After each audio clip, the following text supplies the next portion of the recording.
நாக சைத்தன்யா சமந்தா விவாகரத்து தொடர்பாக தெலுங்கானா அமைச்சர் சுரேகா அவதூறாக பேசிய வழக்குக்கு எதிராக நாகார்ஜுனா வழக்கு தொடர்ந்துள்ளார். அது தொடர்பான அண்மை செய்தியை பார்த்துக் கொண்டிருக்கிறோம். கூடுதல் விவரங்களை செய்தியாளர் காவ்யா வழங்க கேட்கலாம். வணக்கம் காவ்யா, கூடுதல் விவரங்கள் என பதிவு பண்ணுங்க. வணக்கம் வினிதா. நடிகரும் நாக சைத்தன்யாவின் தந்தையுமான நாகார்ஜுனா தொடர்ந்து அவரது மகன் திருமணத்தில் தொடர்ந்து சர்ச்சைக்குரிய கருத்தை தெரிவித்த அமைச்சர் கொண்டா சுரேகா மீது தொடர்ந்து அவர் வழக்கு தொடர்ந்திருக்கிறார்.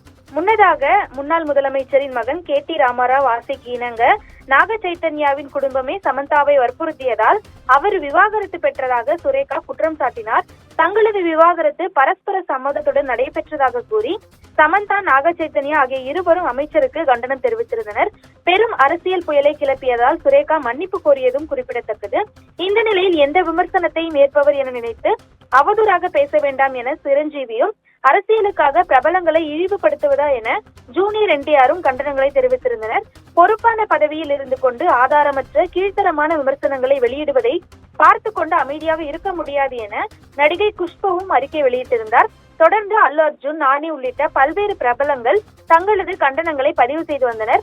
இது தொடர்பாக முன்னதாக அறிக்கை வெளியிட்டிருந்த நாகார்ஜுனா, அரசியலிலிருந்து ஒதுங்கி இருக்கும் சினிமா நட்சத்திரங்களின் வாழ்க்கையை உங்கள் எதிரிகளை விமர்சிப்பதற்காக பயன்படுத்த வேண்டாம் என கேட்டுக்கொண்டார்.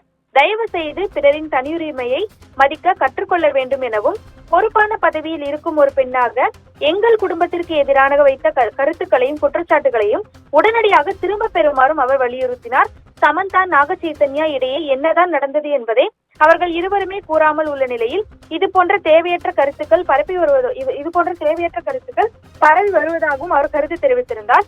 இந்த நிலையில்தான் தற்போது தொடர்ந்து நாகார்ஜுனா தெலுங்கானாவில் உள்ள நம்பள்ளி நீதிமன்றத்தில் வழக்கு தொடர்ந்திருக்கிறார். தொடர்ந்து தனது அக்கினேனி குடும்பத்தின் பொது நற்பெயருக்கு பாதிப்பை ஏற்படுத்தும் நோக்கில் அமைச்சர் சுரேகா இந்த கருத்துக்களை தெரிவித்ததாக நாகார்ஜுனா தனது மனுவில் குற்றம் சாட்டியிருக்கிறார். தொடர்ந்து குற்றவியல் அவதூறு நடந்திருப்பதாகவும், இது கடுமையான சட்ட விளைவுகளுக்கு வழிவகுக்கும் எனவும் அவர் எச்சரிக்கை விடுத்திருக்கிறார். இதற்கு இழப்பீடாக தொடர்ந்து மன்னிப்பு கேட்பதற்கு மட்டும் போதாது, தொடர்ந்து பண இழப்பீடு என்பதும் தேவைப்படுகிறது எனவும் அவர் தனது மனுவில் குறிப்பிட்டுள்ளது குறிப்பிடத்தக்கது. கூடுதல் விவரங்களுக்கு நன்றி காவ்யா.